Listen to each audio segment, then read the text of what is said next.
Hey guys, welcome back to my channel. My name is Haley Estes for those that may not know me, and I blog at themountainviewcottage.net. Today I'm going to be doing another Christmas craft, and it is a DIY wood Christmas ornament. It's similar to making a sign, but it's a little bit different and it's on a much smaller scale. So I'm going to show you how I made these Christmas ornaments that have scripture verses on them, and you can also get the free design for this. It'll be linked in the description of this video or on the blog post if you're reading it on my blog. Thank you guys so much for watching. I'm super excited to share this with you, and I hope you enjoy it. I purchased two 1x4s from my local hardware store. If you're not sure what that is, I will link it in the description. And then I just cut them down into little 3.5-inch squares.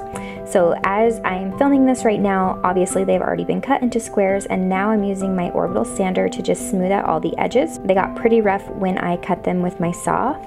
And if you do not have access to a saw, that is okay. You can actually have them cut for you at your local hardware store. So when you pick up the wood, just take it over to the wood cutting center and have them cut them down to 3.5-inch squares.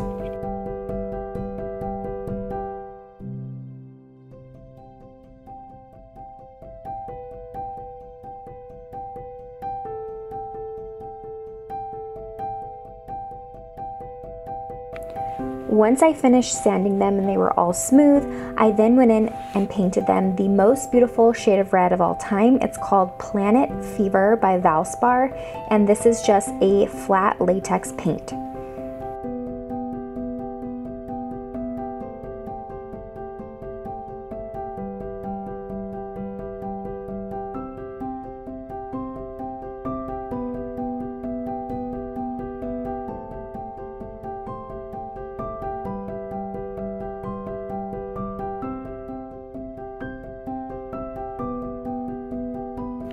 I painted quite a few of these, as you can see, because I wanted them to be all over my tree, and I let them completely dry before going in with the next step. But while they're drying, you can work on your vinyl template. As I mentioned in the beginning of this video, you'll be able to get these templates for free, and they'll be linked in the description or in the blog post. I've already cut them out using my Silhouette Cameo 3, and I have also weeded them. Then it's time to just apply them to the wood. So I'm going to use my favorite Green Star transfer tape and really secure that to the top of the vinyl so that these will easily transfer over to my little wood squares. Now that I have the vinyl templates on my wood squares, it's time to seal them. This is an important step because you do not want your white paint to bleed underneath onto the red, and this will keep them nice, clean, and crisp. So I always use the matte Mod Podge. And then another big tip I have is to use a foam paint roller. This will make sure that your vinyl does not pull off the paint with it. I didn't want to get white paint on the front of my sign, so I'm just using some simple painter's tape to mark off the areas where I don't want the paint to get on. And I'm also going to use my foam roller again to apply the white paint to all of the lettering, once of course all of the matte Mod Podge has dried.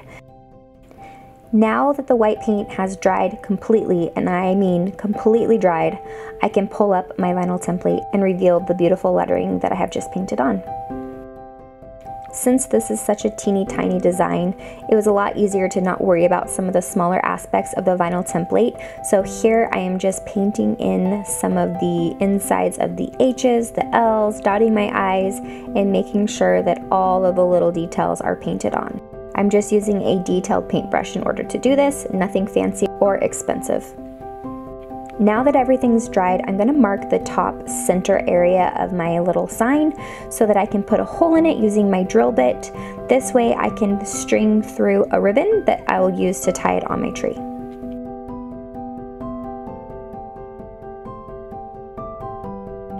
Once I have drilled my hole through the top, I'm just going to use a foam sanding block and go ahead and distress all of the edges so that it looks a little more rustic, since that is my style. I got this really cute ribbon from my local Hobby Lobby, but you could literally use any ribbon of your choice, and I'm just going to thread it through the hole. The hole was pretty tight for me to get this ribbon through, so I ended up using a darning needle to push it through and get it through to the other side. And then for some of my other wood ornaments, I actually just drilled a bigger hole to make it simpler.